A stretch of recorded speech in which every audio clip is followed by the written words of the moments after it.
Aquests són els premis que es varen concedir a finals de la segona setmana de desembre en el Desert Freeride Film Festival, que per segon any consecutiu es va celebrar a Cauterets, poblet francès de la vall de Saint-Savin, prop de Lourdes, al Midi Pirineu. En total es varen presentar 12 llargmetratges i 6 curts per aconseguir algun dels 6 premis del festival.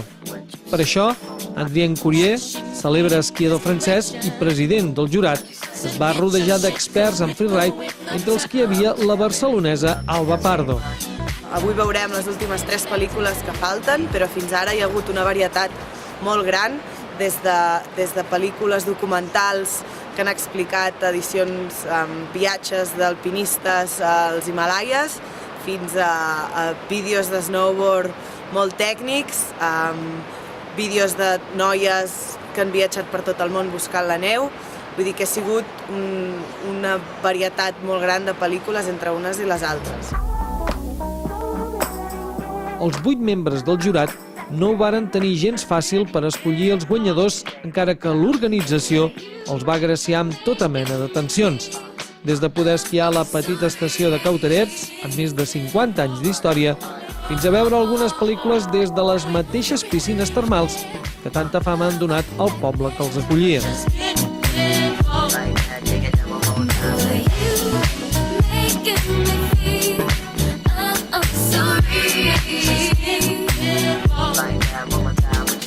Realment hi ha una gran selecció de pel·lícules, hi ha curtmetratges, hi ha documentals, hi ha pel·lícules que van dins d'una línia molt clàssica de l'esquí i del freeride. Totes tenen molta bona qualitat i serà molt difícil per nosaltres de definir quina és la millor pel·lícula i segurament tindrem que fer consensos entre nosaltres per poder definir quina és la millor de cada selecció. I feel like my whole life as a snowboarder was to prepare me for deeper, further, and now higher. De totes maneres, ràpidament hi hagué unanimitat a l'hora de lliurar el premi a la millor pel·lícula, que va ser per Higher de TGR del mític snowboarder americà Jeremy Jones. From day one, he was possessed, you know, it's like he was going to do whatever it took to snowboard the rest of his life.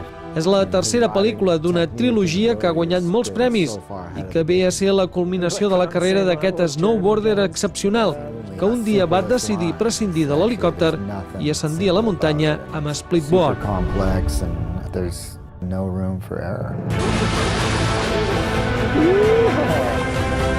No cal dir que la pel·lícula està plena de moments emocionants i insòlits que deixen a l'espectador amb la boca oberta. I don't like that snow.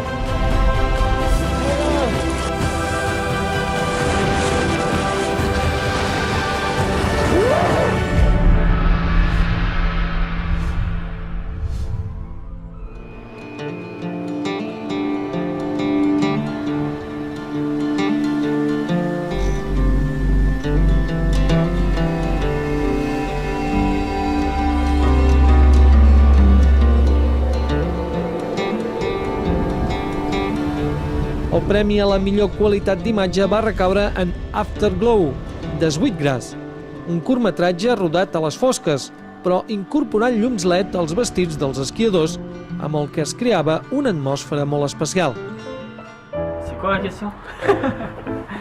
El curtmetratge titulat Steep, de Pierre Ourtic, va guanyar el premi al millor esperit de freeride.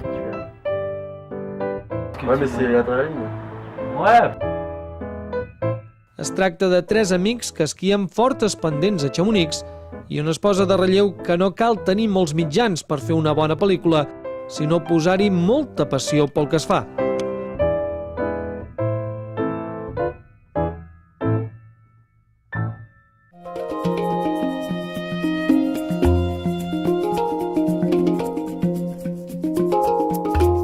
El mateix va succeir amb Deep in Baffin, que va guanyar el premi al millor curt.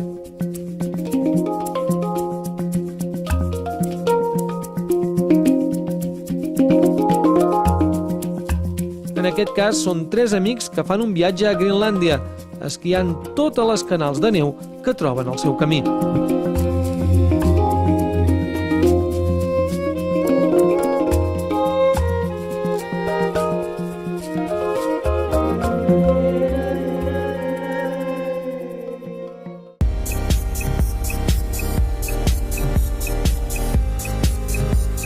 El premi a la millor pel·lícula pirenaica va recaure en What's Your Name?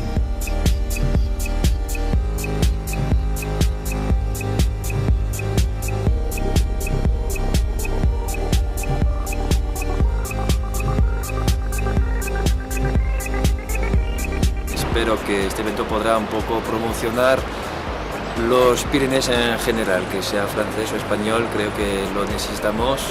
Estamos un poco al margen de los Alpes y a ver si en los próximos años podremos promocionar nuestras bellas montañas.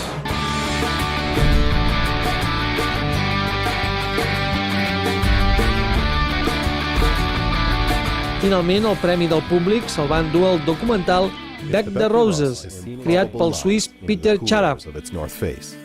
Explica la història de Val de Bagnes, on hi ha l'estació de Verbier, i el cim de Bec de Rose, una de les meques del freeride europeu.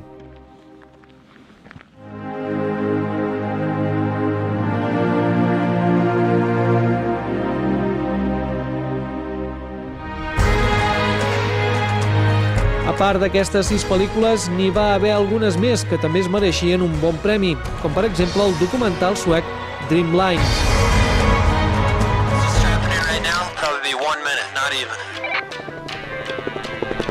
Snowboard for Me a poc va estar de guanyar el premi a la millor pel·lícula, o sens dubtes, Days of My Youth, amb un dels descensos més espectaculars, el vertiginós corredor Cody Townsend, a Alaska.